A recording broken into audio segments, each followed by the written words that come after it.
आखिर कौन थे भगवान विष्णु के 5 सबसे शक्तिशाली पुत्र। वीडियो में आगे बढ़ने से पहले हमारे चैनल को सब्सक्राइब अवश्य करें और बेल आइकन जरूर दबाएं। साथ ही कमेंट बॉक्स में जय हरि विष्णु अवश्य लिखिएगा। भगवान विष्णु त्रिदेवों में से एक देव और सृष्टि के पालनहार माने जाते हैं।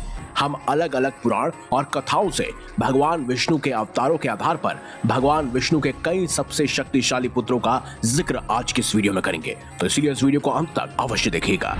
5वें नंबर पर है भगवान विष्णु के पुत्र नरकासुर। नरकासुर का जन्म भगवान विष्णु और भूमि देवी के पुत्र के रूप में हुआ था, इसीलिए उनका नाम भौमासुर यानी कि भूमि का पुत्र रखा गया।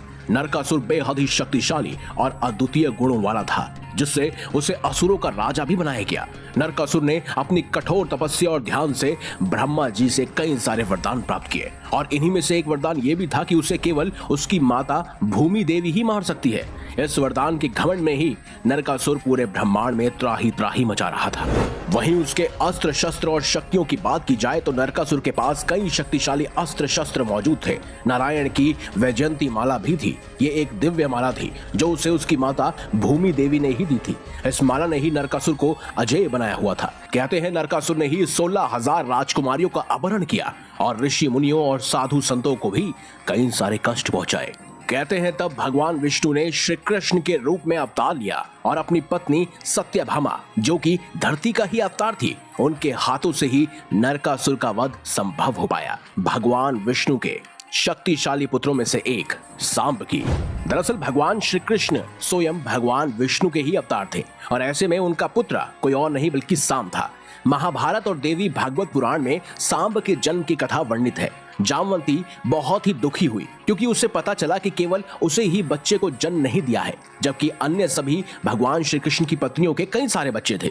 वो भगवान श्री कृष्ण के पास समाधान खोजने और सुंदर प्रद्युम्न, जो कि भगवान श्री कृष्ण के ज्येष्ठ पुत्र थे, उन जैसे ही पुत्र की प्राप्ति के लिए पहुंची। कृष्ण जानते थे कि अगर जामवंती किसी पुत्र को जन्म देगी तो यही यदु वंश के विनाश का कारण बनेगा और इसीलिए उसे शिव की विनाशकारी ऊर्जा का उन्हें रूप बनाना था।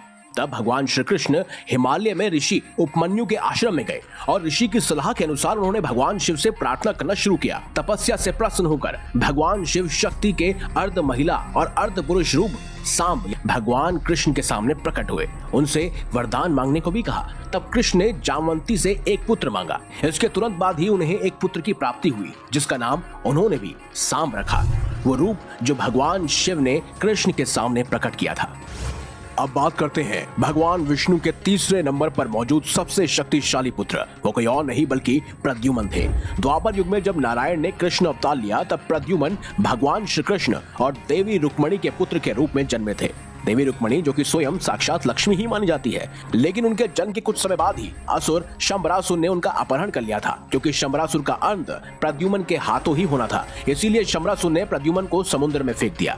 वहां उन्हें एक मछली ने निगल लिया। मछली को एक मछुआरे ने पकड़ा और वह मछली शंबरासुर की रानियों को मिली। रानी मायावती ने जब मछली को काटा तो उसने अंदर प्रद्युम्न को जीवित पाया। उसने उसे पाल पोस कर बड़ा किया, जिसके बाद प्रद्युम्न एक महान योद्धा बने और उन्होंने कई सारे युद्ध लड़े। यहाँ तक कि स्वयं भीष्म पितामह को भी प्रद्युम्न ने कई बार हराया था। अब बात करते हैं 2रे नंबर पर मौजूद भगवान विष्णु के 4 ऐसे पुत्र। पाताल लोक में दानवों की कैद में भगवान शिव की भक्त अप्सराएं थी, जिन्हें भगवान विष्णु ने मुक्त कराया। विष्णु की मनोहर छवि पर सभी मोहित हो गई और शिव से उन्होंने उन्हें पति के रूप में मांग लिया। कुछ साल बाद विष्णु जी ने उन अप्सराओं से 4 पुत्रों को जन्म दिया और उन्होंने तीनों लोकों में आतंक मचा दिया था। सभी देवी देवता भगवान शिव की शरण में गए और इसीलिए भगवान शिव ने तब वृषभ अवतार धारण किया और पाताल लोक पहुंचकर एक एक करके भगवान विष्णु के उन 4 पुत्रों को मृत्यु के घाट उतारा।